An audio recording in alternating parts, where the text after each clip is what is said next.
The reason why we're here, and the reason why President Obama has turned gun control into such a legacy issue, is children. They were not safe from guns at the Sandy Hook Elementary School in Connecticut 2 months ago. They are not safe from guns every day here on the streets of Chicago. So how best to protect them? Well, one phrase that you hear over and over again is that the only protection against a bad guy with a gun is a good guy with a gun. Well, how about a good child with a gun? Anything is possible. From the streets where the guns are used to the Hill, Capitol Hill that is, where the gun laws are made, we look at the extraordinary and twisted journey of gun control in America. This is what you call a confident shot.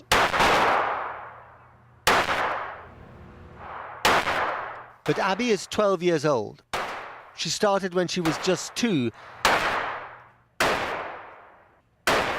And she's into pink, but not the way that most girls are. And she's not the youngest here tonight. Emma is 9. Chloe is 8. Anastasia, 11. All right, you're doing really well. They've come to this gun club in the Virginia commuter belt around Washington for mums and kids night. And the mood is as giddy as at any girl's birthday party. So Chloe, how did that feel, firing a gun? Was that the first time you'd done it? Yes, well I was nervous at first and now I love it. You love it? It was kind of scary, then when I kept doing it for a while it really felt better. Okay, now what do you do here? Very good! Good job! Tell me what's going on here. Why do mothers take their daughters to learn how to fire guns? This is something that we in Britain would find utterly baffling. It's about safety. It's the power in a gun. And the people need to know how to use them if they're going to have them. They need to know how to use them safely. When you're ready, pull the trigger as slowly as you can. I think I'd like to draw a quick parallel. You know, the drinking ages are very lax over in Europe. However, in the United States, they're age 21. We have a severe underage drinking problem in this country. However, I have a lot of friends over in Europe that'll tell me, you know, drinking, the novelty is lost. You get them used to guns at an early stage. They're not going to freak out when they come across a gun. It's not a toy anymore. Yeah. It's a tool, just like a drill, just like a car, just like any other implement. Anyway, the thing I like about it is 22 ammo was so cheap. There are some dads here too, showing off their latest tools. These are the Americans who see the Newtown massacre as a reason for packing more heat, for even getting the kids trained. And then there are those who believe that gun culture has run amok, that America has finally reached a turning point. From this day forward, nothing can ever be the same again. Joe Scarborough, a former pro-gun Republican congressman turned television host, had his moment of on-air mea culpa. It articulated a changing mood about the kinds of guns Americans should be allowed to own. There are a lot of supporters of the Second Amendment like me that believe Americans do have a right to keep and bear arms in their homes to protect their families. But not semi-automatic rifles. They don't need assault-style weapons. They don't need high-capacity magazines that will hold 20, 30 bullets, unless, of course, they want to kill people. A no-brainer to some, but a threat to others. Since the massacre, assault rifles and their ammo have been flying off the shelves, a buying frenzy stoked by fear that these weapons will soon be outlawed.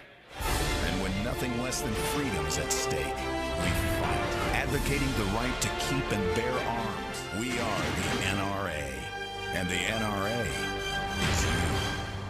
But it's run by them, the people in this building outside Washington, the headquarters of the NRA.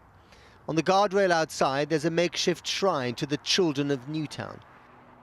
You might have expected the NRA to hunker down in its corporate bunker and keep quiet. You'd be wrong.